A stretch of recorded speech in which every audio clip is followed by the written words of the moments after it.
Lord of the Mysteries. Chapter 710. Plan. Above the gray fog, Klein extended his hand and summoned the sea god's scepter from the junk pile. He began browsing through the countless points of light swirling about the sealed artifact. Every point of light corresponded to a believer's prayer. The glows swirled with ethereal holiness. Soon, Klein did a preliminary screening as he focused on the waters instead of the archipelago. After he had isolated the sea god's scepter above the gray fog, he was unable to directly use the divine artifact to sense the surrounding waters and do anything effective. He had to rely on the scenes of his believers' prayers as a foundation before reaching out 5 nautical miles to influence the corresponding undersea creatures. Klein emanated his spirituality and touched one of the specks of light. He saw a native performing his daily prayers in the evening on a fishing boat before docking. As Klein's thoughts changed, the angle of the scene quickly drew higher as more dark clouds and undulating waves appeared in the scene. There are signs of a storm brewing hours ahead? That's right. I did find the atmosphere repressing when I was out.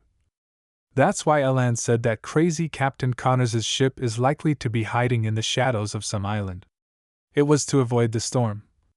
Klein tapped the edge of the model table as he muttered silently. Having deduced this, it made his search much easier. This was because he didn't need to search the extensive waters. All he needed to do was focus on the different islands around those waters. With a change in thought, a blue gem at the tip of the sea god's scepter in Klein's hand lit up. On the waters which no longer had the fishing boat, the crimson moonlight shone down on the deep blue waves that were slowly rising. Suddenly, splashes silently surged upwards as an exaggerated eye looking up into the sky surfaced. Beneath the eye was a massive silhouette. At the same time, all kinds of fish began surfacing nearby. They took in the indistinct halo that came scattering down, and they circled around before swimming down and headed in different directions. 10 seconds later, the waters in a 5 nautical mile radius returned to its previous state. The deep blue waves rose up to a high height again, awaiting the final eruption. Phew! This is a little draining. Klein raised his left hand to rub his temple. He wasn't only simply commandeering the sea creatures, he had also bestowed them with remnant beyond their spirituality to a certain degree. It allowed them to transmit the scenes they saw by praying after they discovered any docked ships around the island. This wasn't too difficult or complicated for the sea god's scepter, but it was burdensome and draining for the controller, Klein. Then, Klein selected a few praying believers situated on different islands around the archipelago. He then used the same method to command the sea creatures of the region. After doing all of this, he didn't bother throwing the sea god's scepter into the junk pile before returning to the real world. He took off his coat and collapsed into bed. Having expended his spirituality to the limit, he believed that he would fall asleep immediately. Yet, his head began aching, preventing him from opening his eyes or falling asleep. Klein could clearly feel that his skin seemed overly sensitive. Lumps grew over his skin, and hidden beneath them were countless meat tendrils. Indeed, as Mr. Hangman said, if you drain your spirituality to 0 for 2 consecutive days, you'll definitely start hearing things and show signs of losing control. My body became a little abnormal just from reaching my limits once despite not even maintaining it for too long. Of course, it's because I've only recently advanced, and I haven't digested much. Furthermore, there's the excess from the potions from the prior sequences. Klein regained his train of thought as he attempted to cogitate the stacked spherical lights so as to calm the fatigue of his body and mind. Having gradually recovered, he finally fell asleep. By the time he woke up, it was in the middle of the night. At that moment, the winds were howling outside. The rain was pouring as the storm had finally unleashed its might after a prolonged period of brewing. And this wasn't a rare situation in Byam. Apart from that, the night was relatively serene. Klein went to the washroom to clear his bowels. Washing his hands and taking 4 steps counterclockwise, he once again appeared above the gray fog. He picked up the sea god's scepter on the end of the long bronze table and began browsing through the scenes from the sea creatures. The scenes were that of ships, all located at different ports, harbors, or the shadows of different islands. Although Klein hadn't seen crazy Captain Connors Victor, he had previously learned of his traits and the various emblems of his pirate crew. Therefore, he wasn't afraid of failing to identify him. Scenes flashed past as he patiently scrutinized the details of the ships.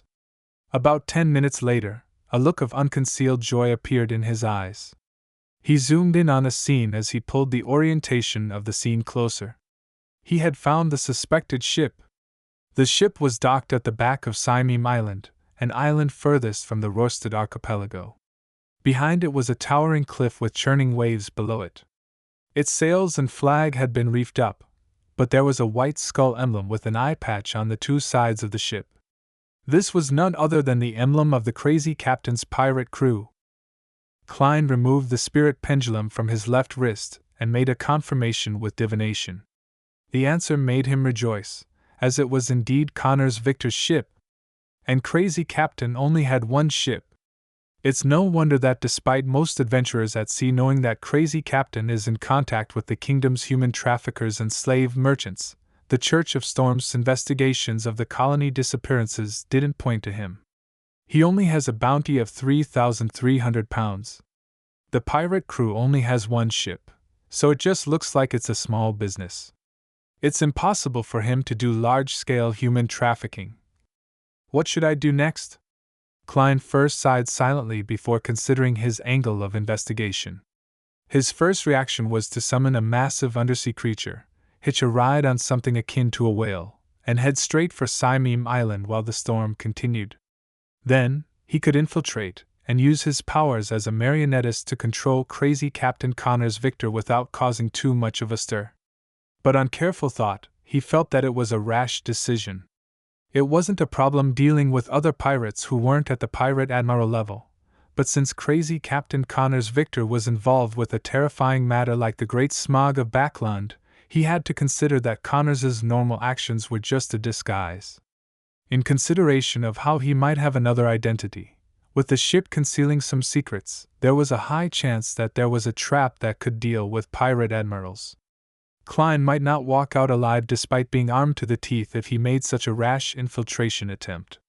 Should I summon myself and head over with the sea god's scepter as a spirit body? This can avoid some accidents, as I can immediately end the summoning if anything goes wrong. However, the sea god's scepter is essentially the Beyonder characteristic of a high-sequence Beyonder from the storm pathway. As long as it appears in the real world, it might attract Sea King John Cotman. This will prevent the situation from developing as I expect it to. Klein looked at the storm and the scene as he came up with a preliminary plan. Before that, he conjured a pen and paper and wrote the divination statement. Dealing with Connors Victor is very dangerous. Picking up the silver chain of the spirit pendulum, Klein reined in his thoughts and focused on the divination. Soon, he opened his eyes to see the topaz pendant turning clockwise at a high frequency and large amplitudes. This meant that dealing with Connors Victor was very dangerous. It's as I expected. Thankfully, I didn't rashly rush over. Klein picked up the sea god's scepter and decided on executing the plan he had just thought of. It was to use the prayer scene and strike Connors Victor's ship with the sea god's scepter from afar by using the cover of the storm. He would rouse the nest and force out its secret.